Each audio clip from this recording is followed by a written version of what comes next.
So how does the BA.2 variant compare to the Omicron variant in terms of symptoms and transmissibility, doctor? Right, so BA.2 has several key mutations, but the most important of those occurring in the spike protein that studs the outside of the virus. These mutations are shared with the original Omicron, but BA.2 also has additional genetic changes not seen in the initial version. People are looking at BA.2 closely because it's probably more transmissible than BA.1. But this difference between BA.1 and BA.2 is much, much smaller than the difference between Omicron as a whole and Delta as a whole.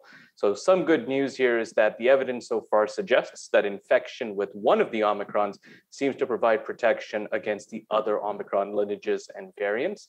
And preliminary data does indicate that vaccinations and boosters are similarly effective in preventing symptomatic cases of BA.1 and BA.2. It's always great to hear good news, doctor. Now, we did mention restrictions are being lifted across the country. So how are you expecting this to impact case counts? I think to answer that, we need to look to Europe, as many of the COVID-19 restrictions are relaxed across Europe, including Austria, Britain, Denmark, Germany, and France. The number of those infections have slowly inched higher in recent days. This uptick is driven mostly by the Omicron descendant BA.2 and by people abandoning masks and gathering in big groups there. So in the last 2 weeks, we've seen that COVID-19 hospitalizations and deaths have both risen slightly in Britain. And I think it's likely what we've seen in Europe, we're going to see in Canada as well, with an increase in proportion of cases of COVID-19. So do you have any advice on how Canadians can maybe stay safe while enjoying this shift to pre-pandemic life? That's right. Well, there's an inherent miscommunication that sometimes occurs with lifting pandemic measures.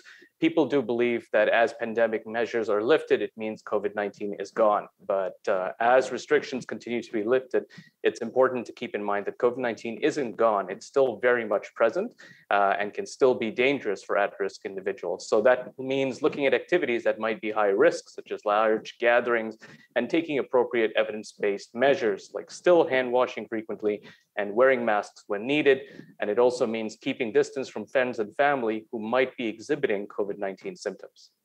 All right, doctor. Well, considering that case counts are likely to increase, if someone were to catch the Omicron variant or subvariant, what steps should they take in order to get better at home? That's a very good question. Keeping in mind, generally the symptoms for a mild case include runny nose, cough, shortness of breath, body temperature above 38, fever, body aches, and symptoms can also vary there from person to person. The most important thing you can do is self-isolate, essentially eliminating the number of people you can come in contact with so that virus doesn't continue to spread. Self-isolation should be done in a room where they're separated from everyone. If you are living with people, the recommendation at this point would be that everyone in the home should wear N95 masks to limit that further transmission. All right, doctor, just about a minute left here, but are there any medicines or treatments that are available that we can use at home for the Omicron or subvariant of Omicron variant? For milder symptoms, you can use medications like acetaminophen or Tylenol or ibuprofen or Advil, quite helpful in bringing down that fever. Cough syrups and decongestants are helpful in controlling the coughing and nasal congestion as well.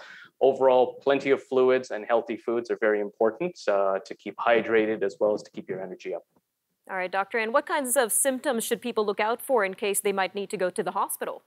A very good question. So experiencing severe symptoms means chest pain or pressure, confusion, any altered state of consciousness, and most importantly, difficulty breathing or shortness of breath. If you have any of those symptoms, please consider going directly to hospital or calling 911. Always an informative interview, Dr. Raut. Thank you again for your time today. Thanks for having me. Coming up after the break, we take a look at inflation and the growing housing crisis in Canada. We'll be speaking with Mr. Peter Sean Taylor about housing affordability. The senior features editor for the C2C Journal investigates how zoning laws may be affecting housing prices and availability. This in his recent article that we will be examining. It's titled How Private Property Rights Can Fix the Housing Crisis. More on that after the break.